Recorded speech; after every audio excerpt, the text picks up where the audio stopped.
So, Kristina, I think you can start with tell us a little bit about yourself. Okay. I was born in USSR, in Kazakhstan. That moment it was a big part of USSR. And during the 90s, my parents, with all my families, removed to central part of Russia. It's not far from Moscow. It's called Tula, 2 hours to the south. And there I was studying at school, and later on I was going to Moscow to study university and for work there. So like part of my life I was spending in the countryside, very pure area, and the huge part of my life was in a big city like Moscow. How did you first came in contact with nätverket SIP and Växjö? Yeah, I was trying to find their project, the EVS project, and I was quite sure that it should be in Sweden because I had tried the shirt volunteering before in Sweden. It was in Gotland.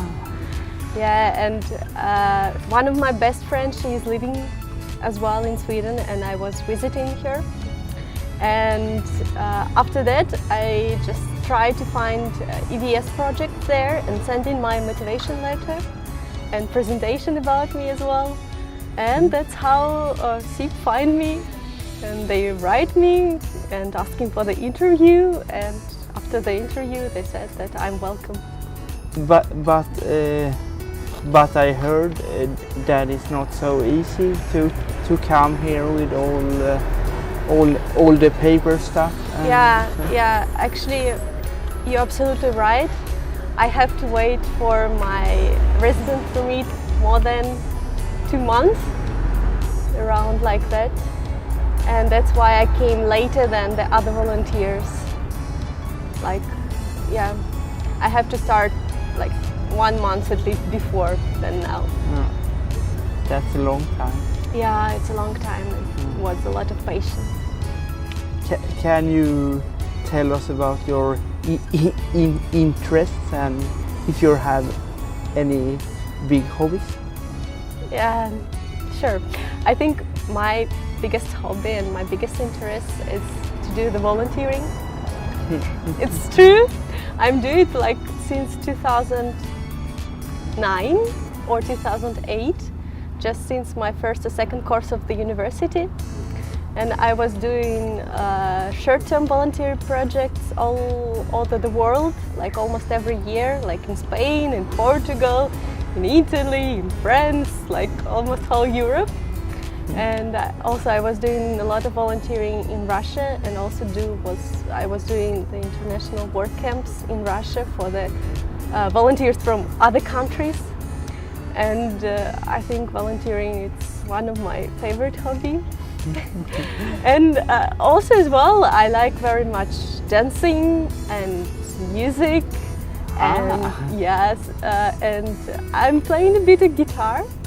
And yeah, also I like to paint, and this year I started the new hobby which comes from painting. It's calligraphy.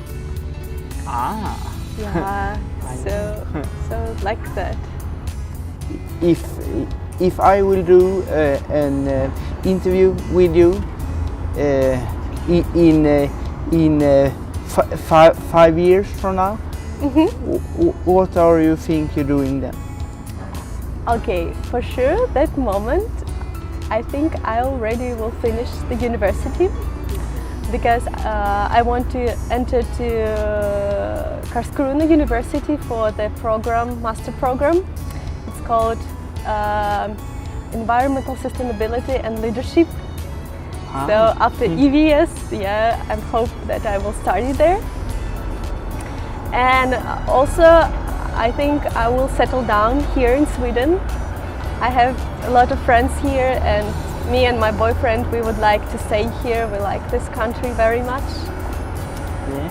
And yeah, I don't know how it's about like in 5 years, but for sure somewhere in the future I really want to have experience to work in the United Nations. Ah. Yeah.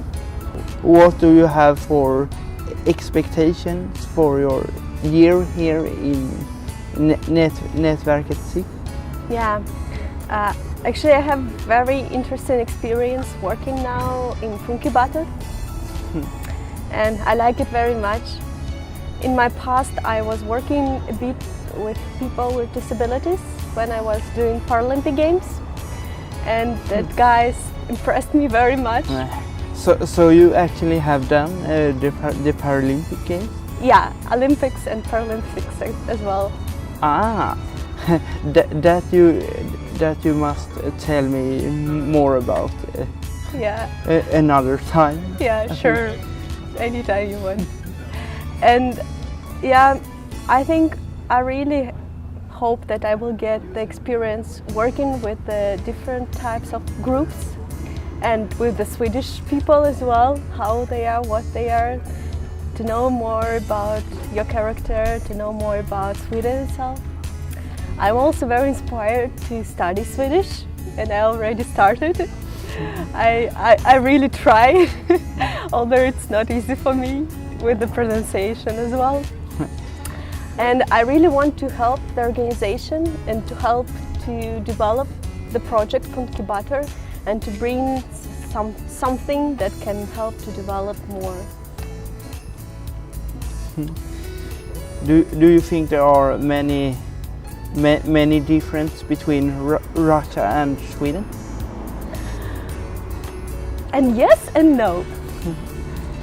And partly we are very similar, and I think it's connected with the nature, because you also have strong winters with snow and sometimes not very good weather. In Russia it's the same.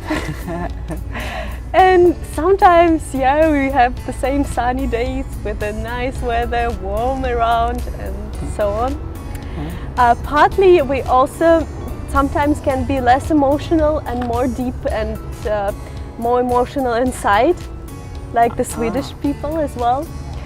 But in the other things we are like absolutely different with the culture and traditions and habits, and that's partly really interesting for me and sometimes very hard. I understand that you have seen many strange things since you came to Sweden, but which is the most strange? The most strange, I think that's really, I like realized since I've been in Sweden, and I'm really happy with that, but I really need to get involved in it. The Swedish people, they're very polite, very polite, and sometimes when you need the answer strict and direct, yes or no, Swedish people not tell you direct answer yes or no. They try to be as much polite as possible, even it's no or negative answer. And this is really for me a bit challenge, because in Russia you have like direct answer. So yes, you're doing this good, or yes, you're doing that not so good. And yeah, with that kind of politeness, I really have the great challenge. So now I think we are finished this interview. But first, can you please teach us some Russian language? Yeah.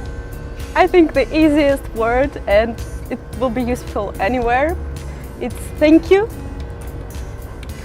And it sounds спасибо. Ah, спасибо. Спасибо. Yeah. And I think the Russian word for cheers are на здоровье. На здоровье. Yeah, that's good. So thank you for joining this interview. Thank you. Спасибо.